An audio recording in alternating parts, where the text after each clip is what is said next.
अस्सलाम वालेकुम नाजरीन। अगस्त का महीना शुरू हो चुका है। ये वही महीना है जिसमें 14 अगस्त वाले दिन हमारे पाकिस्तान ने आज़ादी तो हासिल कर ली, लेकिन अवाम अभी भी गिरफ्तार है। किसके शिकंजे में गिरफ्तार है समझ नहीं आ रही। हर रोज़ अदालतें लगती हैं, हुक्मरानों के शिकंजे में हैं या ताकतवर अदारों के शिकंजे में हैं।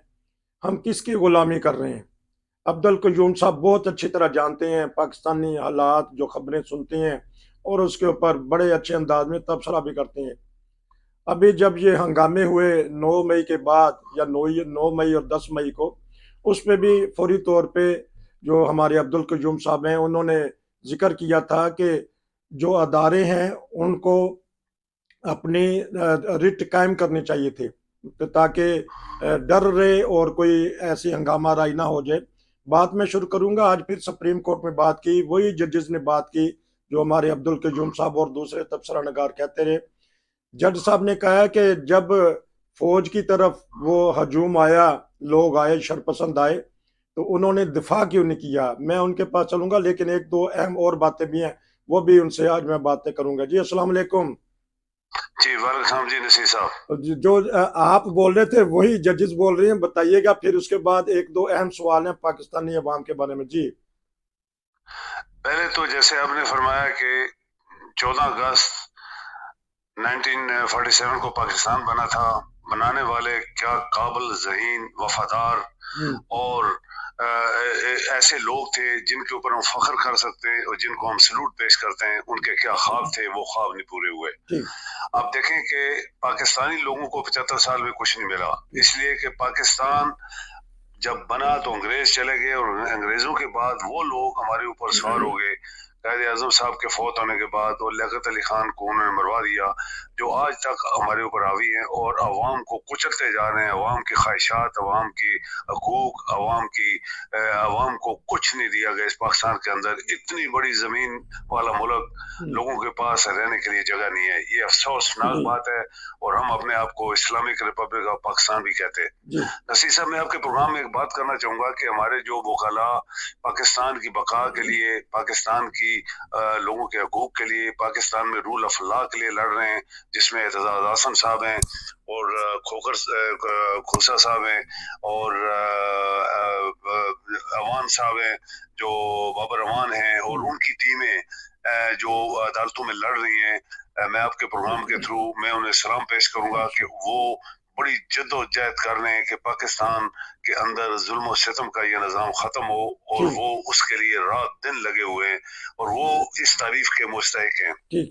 आप देखें, ये जो प्रोग्राम हमने किया था और मैंने जो बात की थी, ये एक आम आदमी, सेंसिबल आदमी भी सोच सकता है कि दुनिया में जब कहीं जुलूस निकलते हैं या लोग डिमॉन्स्ट्रेशन करते हैं तो पुलिस खड़ी होती है, और पुलिस दूर खड़ी होती है, नजदीक नहीं होती, ताकि हंगामा, लड़ाई, मार कुटाई ना हो जाए।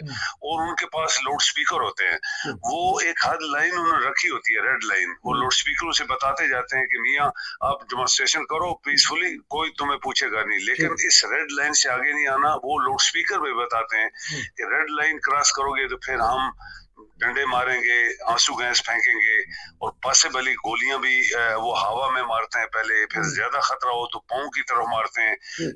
अमूमन लोगों को सीनों पे नहीं मारते, लेकिन वो एक दीवार खड़ी होती है जिसके लिए लोग डर जाते हैं और फिर भाग जाते हैं।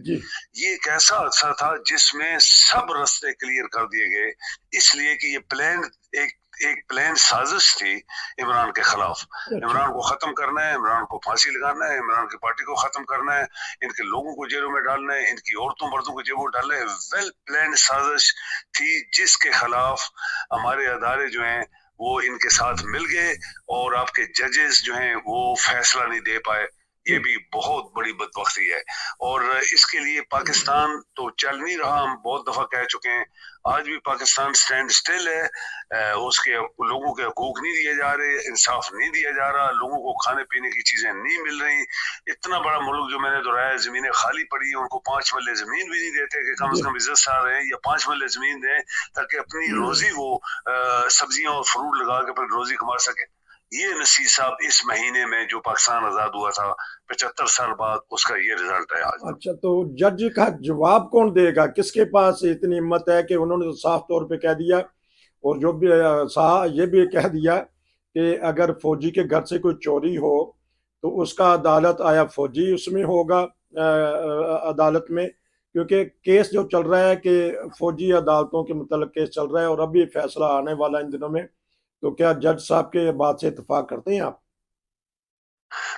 بالکل، دیکھیں آئین کے تحت پاکستان کا جو آئین ہے اس میں کوئی کسی سویلین کو ملٹری کورٹس میں اس کا مقدمہ نہیں چل سکتا، کیونکہ وہ سویلین لوگ تھے، اور ڈیمانسٹریشن ساری دنیا میں ہوتی ہے، امریکہ میں ہوئی تھی، آپ کو پتہ ہے کہ امریکہ میں پارلیمنٹ کے اوپر حملہ کیا تھا لوگوں نے، وہاں پہ سویلین لوگوں نے، تو ان کا تو ملٹری کورٹس میں نہیں چلا، وہ تو پارلیمنٹ کے اوپر حملہ ہو گیا تھا، وہاں پہ لوگ چڑھ گئے تھے دیواروں کے اوپر، یا پریزیڈنٹ ہاؤس کے اوپر چڑھ گئے تھے۔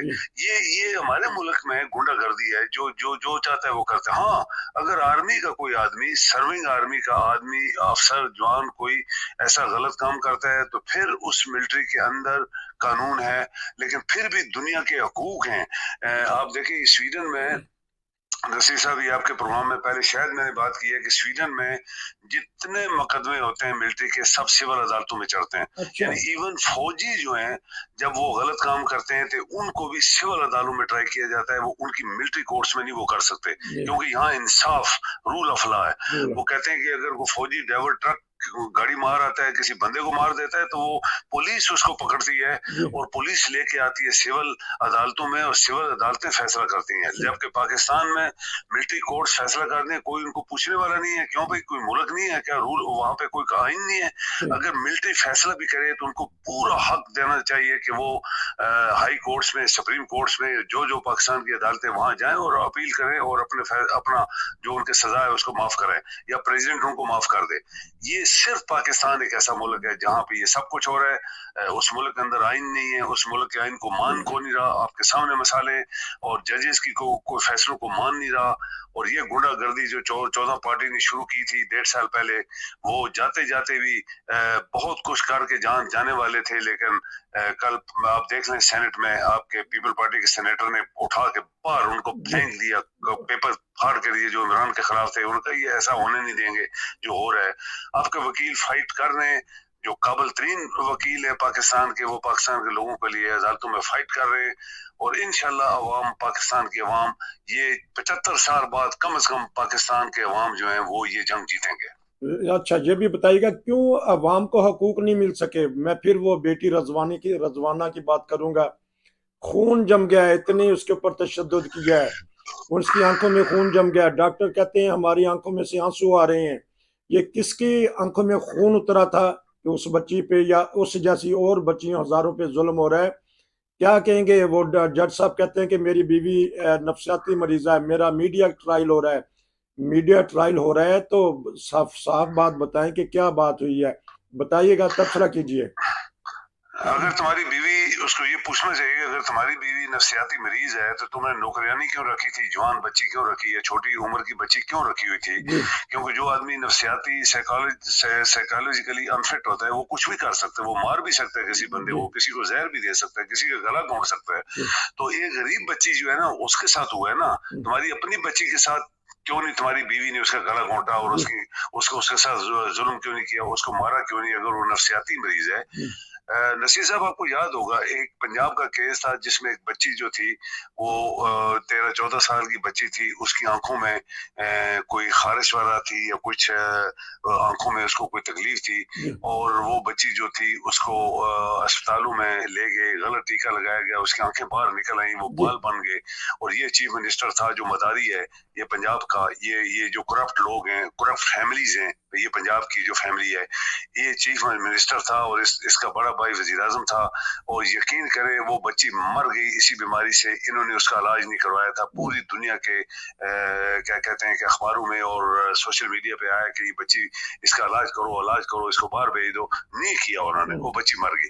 غریبوں کو نہیں کرتے نا، یہ تو کہتے ہیں یہ ان کے باپ کی پراپرٹی ہے، یہ جو لوہا کوٹنے والے تھے ان کا باپ گٹر چور تھا، اب اس بارے میں بتائیے گا جو جج صاحب کے اوپر کیا کرنا چاہیے؟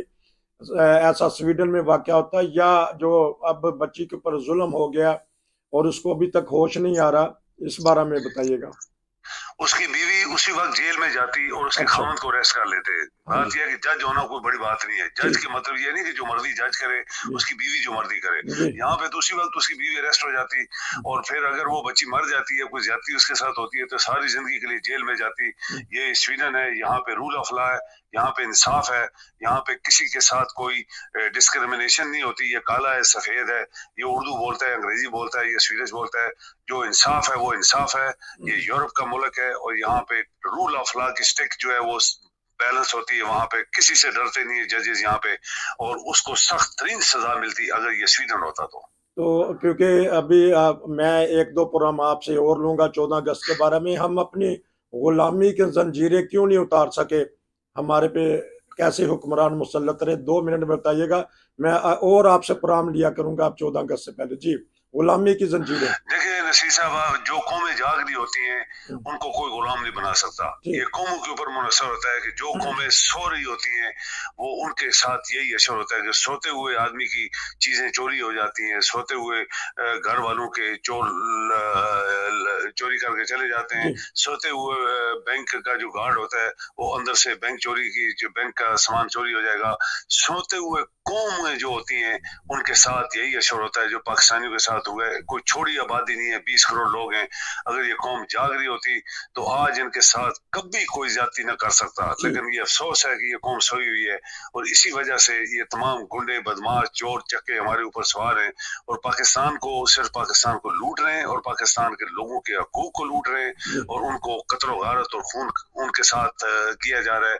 ये जब कौम जागेगी तो तभी इनके हकूक जो है वो ये बचा पाएंगे, वरना दुनिया की मिसालें यही हैं कि जो कौमें जागती हैं वो अपने हकूक के ऊपर डाका नहीं मरवाने देती। बहुत शुक्रिया, बड़ी तवज्जो आपने दिलवा दी। नाज़रीन, अगर आप भी कोई प्रोग्राम करना चाहते हैं 14 अगस्त के बारे में या पाकिस्तान की बेहतरी के बारे में, अब्दुल क़य्यूम साहब खूब बोलते हैं और समझाते रहते हैं हुक्मरानों को, अवाम को। तो आपका शुक्रिया, फिर मिलेंगे। नसीर को इजाज़त दीजिए। अस्सलाम वालेकुम। जी, मेहरबानी।